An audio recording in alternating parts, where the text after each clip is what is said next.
Assalamualaikum warahmatullahi wabarakatuh. Perkenalkan, nama saya Alvin Abdillah Hasan, nomor absen 7 dari kelas 11 MIPA 3. Perkenalkan, nama saya Birrul Walidain Adifta, nomor absen 11 dari kelas 10 MIPA 3. Di sini kami akan menjelaskan apa itu koloid dan kami juga akan melakukan sebuah percobaan sederhana tentang perbedaan antara larutan, koloid, dan suspensi.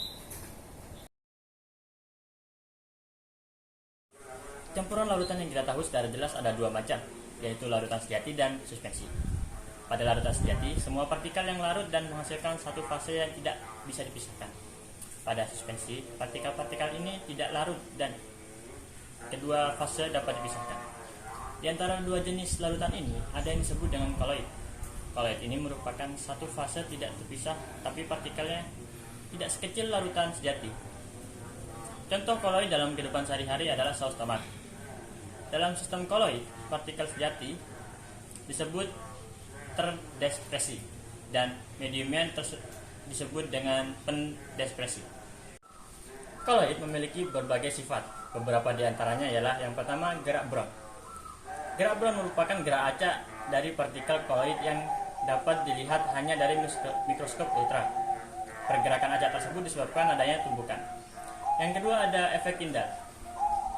Efek Tyndall adalah cahaya yang berhamburan oleh partikel koloid di mana partikel larutan berukuran lebih kecil dari partikel koloid. Oleh karena itu, berkas cahaya dapat dihamburkan. Yang tiga ada absorpsi. Absorpsi adalah proses penyerapan ion oleh partikel koloid karena ukuran luas partikel koloid yang cukup besar. Yang keempat adalah elektroforesis, adalah pergerakan partikel koloid di dalam medan listrik karena ada muatan yang terkandung di dalam partikel koloid tersebut.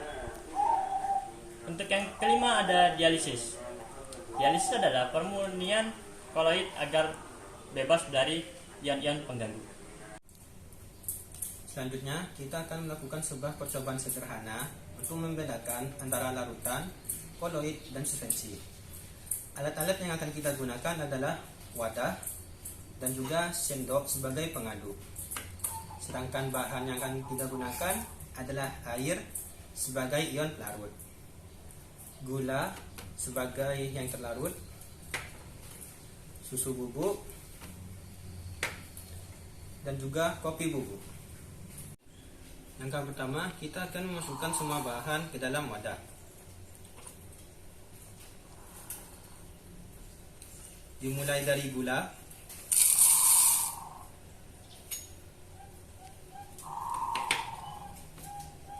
susu bubuk,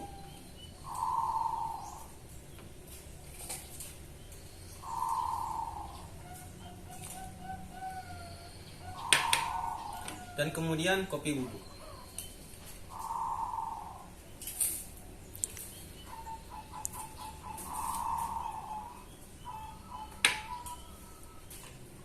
Selanjutnya, kita akan menuangkan air ke dalam masing-masing wadah.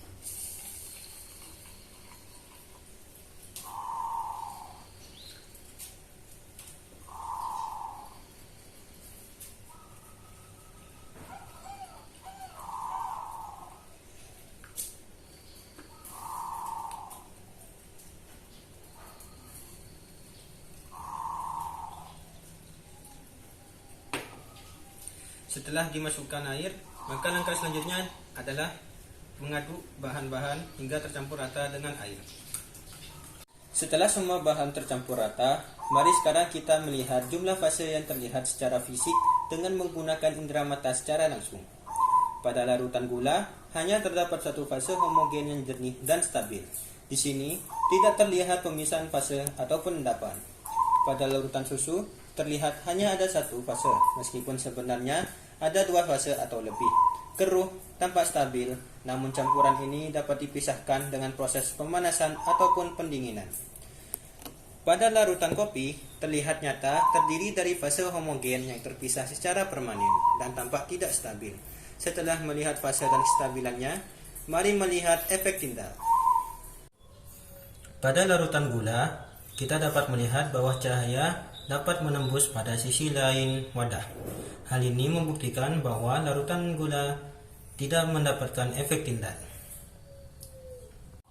Pada larutan susu, kita dapat melihat bahwa cahaya tidak dapat menembus pada sisi lain wadah.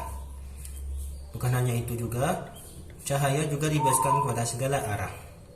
Hal ini membuktikan bahwa terjadinya efek tindal pada larutan susu. Pada larutan kopi, kita dapat lihat bahwa cahaya tidak dapat menembus pada sisi lain wadah. Namun, cahaya juga tidak dibebaskan pada segala arah.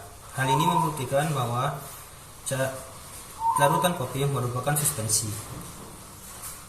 Dari percobaan sederhana yang barusan kita lakukan, dapat kita simpulkan bahwa campuran antara air dengan gula merupakan larutan, campuran antara air dengan susu bubuk merupakan koloid, dan campuran antara air dengan kopi bubuk merupakan suspensi. Terima kasih telah menonton sampai akhir, semoga bermanfaat. Wassalamualaikum warahmatullahi wabarakatuh.